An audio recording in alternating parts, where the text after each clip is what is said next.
In the heart of Canada's prairie, where winter winds sweep across endless fields of white, a young boy's dream took shape in the most humble of ways. 7-year-old Gordie Howe stands alone on a frozen pond, gripping a makeshift hockey stick. His family can't afford such luxuries during these hard depression years. Instead, it's one he carved himself from a tree branch, much like everything else in young Gordie's world. Handmade, worn, but full of possibility. With no puck to practice with, young Gordie uses what the prairie provides: frozen cow patties. It's not glamorous, but these improvised pucks help him develop the sharp eye and quick hands that will one day make him famous. Life isn't easy for the Howe family. Like many during the Great Depression, they struggle to make ends meet. Young Gordie spends his days helping on the farm, carrying heavy bags of cement and doing the work of a grown man while still just a boy. But these hardships are building something special in him, strength that will one day amaze the hockey world. There's something unique about the way young Gordie plays. He can shoot with both hands, left and right. This rare skill comes from his daily farm work, where he learned to use both arms equally. He doesn't know it yet, but this ability will one day confuse and frustrate the best defenders in hockey. Word of the strong farm boy's talent spreads. At just 15 years old, Gordie gets his first big chance, a tryout with the New York Rangers. It's a moment that should be triumphant, but the shy prairie boy, overwhelmed by the big city and its fast pace, struggles to show his true talent. The Rangers pass on him, not seeing the greatness that lies beneath his quiet exterior. But fate has other plans. The Detroit Red Wings see something special in this quiet teenager from Saskatchewan. They offer him a chance to join their organization. It's 1946, and Gordie Howe is about to begin a journey that will change hockey forever. As the train pulls away from his prairie home, carrying him toward Detroit and his destiny, Gordie Howe carries with him the lessons of his childhood: hard work, humility, and determination. The shy farm boy from Saskatchewan is about to become one of the greatest hockey players the world has ever seen. The bright lights of Detroit's Olympia Arena are a world away from the frozen ponds of Saskatchewan. 18-year-old Gordie Howe steps onto NHL ice for the first time wearing the red and white of the Detroit Red Wings. His hands are still rough from farm work, but they now grip a professional hockey stick. In his first NHL game, Gordie does something special. He scores a goal. It's the first of what will become thousands of points in his career. But scoring isn't the only thing that makes people take notice. There's something different about this rookie. A new term starts appearing in hockey: the Gordie Howe Hat Trick. It means scoring a goal, getting an assist, and winning a fight all in the same game. It perfectly captures what makes Gordie unique. He can beat you with his skill, his smarts, or his strength. Other players might be better at one thing, but nobody can do it all quite like Gordie. As the 1950s begin, something magical happens in Detroit. Gordie joins forces with Sid Abel and Ted Lindsay to form what becomes known as the production line. Just like the assembly lines in Detroit's auto factories, these three players work together perfectly, creating hockey history night after night. In 1950, it all comes together. The Red Wings win the Stanley Cup, and Gordie lifts the trophy for the first time. But he's just getting started. Over the next 6 years, Detroit becomes hockey's capital, winning 3 more cups. The shy farm boy is now becoming the most feared and respected player in the game. The trophies start piling up for Gordie. Art Ross trophies for leading the league in scoring. Hart trophies for being the most valuable player. But what makes him special isn't just the awards, it's how he plays the game. Night after night, year after year, Gordie Howe is simply the most complete player anyone has ever seen. Around Detroit, they start calling him Mr. Hockey. It's a nickname that fits perfectly. On the ice, he's the most dominant player of his era.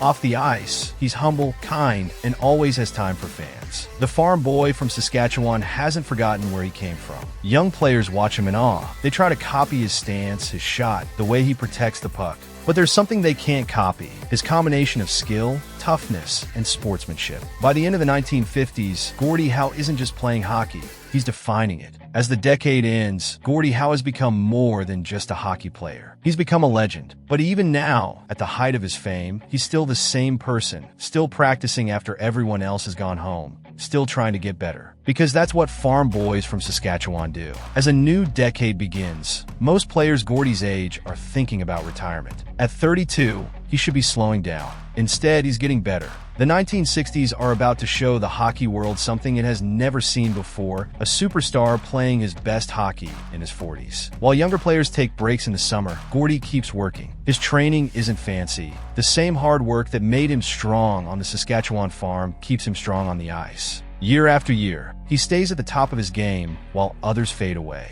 November 10th, 1963. It's a date that will live forever in hockey history. Gordie Howe scores his 545th goal, passing Maurice "Rocket" Richard to become the all-time leading goal scorer in NHL history. The crowd in Detroit goes wild, but Gordie just gives a small wave.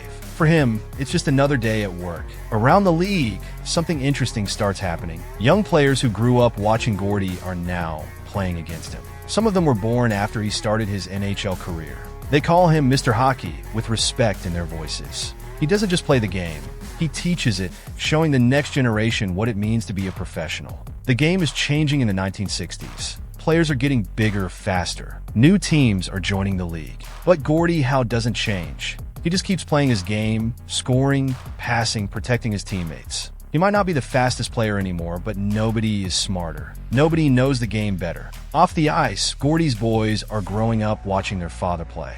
Mark and Marty are learning the game themselves, dreaming of the day they might play alongside their dad. It seems impossible. After all, most players are long retired by the time their kids grow up. But Gordie Howe isn't most players. In 1971, after 25 years with the Detroit Red Wings, Gordie decides it's time to retire. He's 43 years old.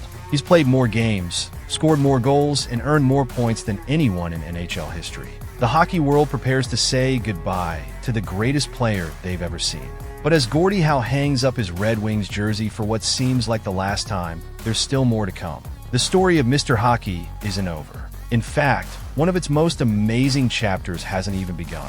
When Gordie Howe entered the Hockey Hall of Fame in 1972, everyone thought it was the end of his story. After all, you have to retire to enter the Hall of Fame.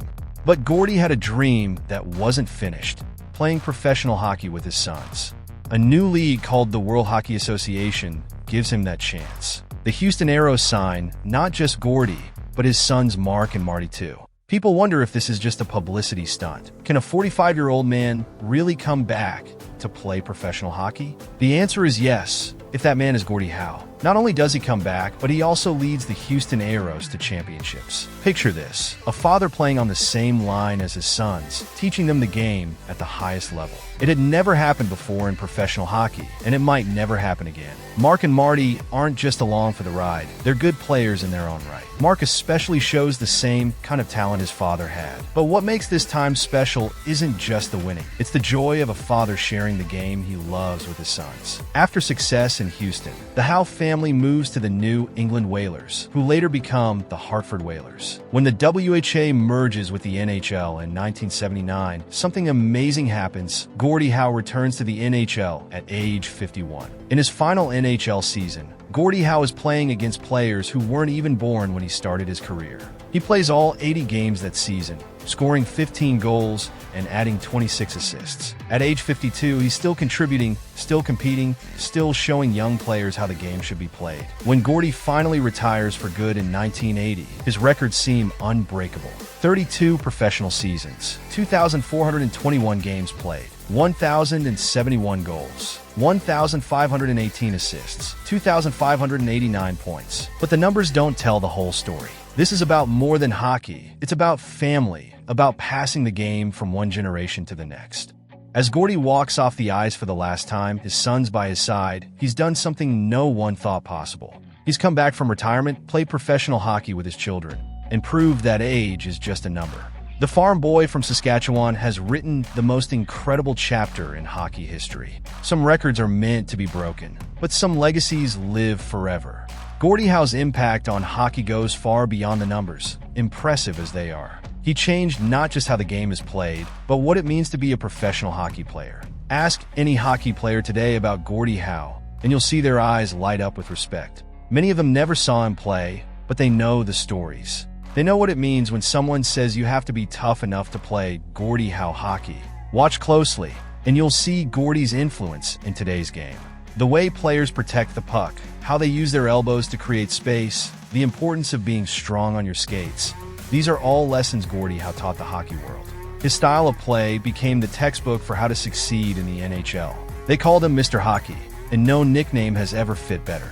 The name wasn't just about his skill, it was about how he carried himself. In a sport known for tough guys, Gordie Howe was the toughest, but he was also one of the most gentle and kind people off the ice. He showed that being tough and being good weren't opposite things. In rinks across North America, young players still dream of being the next Gordie Howe. They might not break his records, but they can follow his example. Work hard, stay humble, respect the game, and never stop trying to get better. These are the real records Gordie Howe set, the ones that can never be broken. Even in his later years, Gordie Howe remained the perfect ambassador for hockey. He signed autographs until everyone in line had one. He shared stories with fans young and old. He never forgot that he was once just a farm boy from Saskatchewan who loved to play hockey. Today, Gordie Howe's name lives on in hockey. There's a bridge named after him connecting Detroit and Windsor. There are awards and tournaments that carry his name, but his real legacy is in the game itself. In every player who tries to be not just great,